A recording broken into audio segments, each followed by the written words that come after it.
Depuis des tests sur l'impitoyable circuit du Nürburgring en Allemagne, le coupé Lexus LFA avait disparu.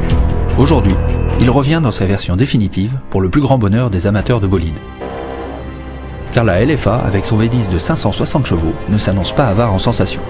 Et ce n'est pas son look qui contredira ces chiffres. La Lexus est agressive quel que soit l'angle de vue.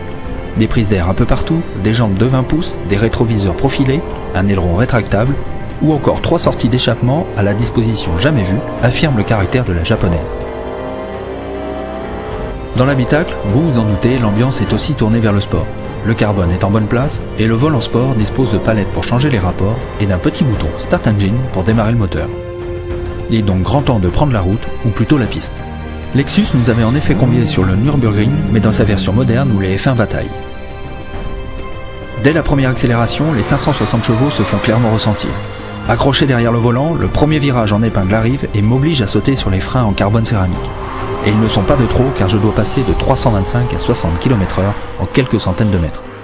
En sortie de virage, confiant dans l'ESP, j'accélère à fond, mais surprise! Je pars dans une glissade digne des meilleurs pilotes de rallye. Les ingénieurs ne m'avaient tout simplement pas prévenu que le système était déconnecté. Heureusement, la LFA dispose d'un comportement routier parfaitement équilibré, même si tout passe par l'arrière. Car la Lexus est une propulsion avec en plus une répartition des masses de 48% à l'avant et 52% à l'arrière.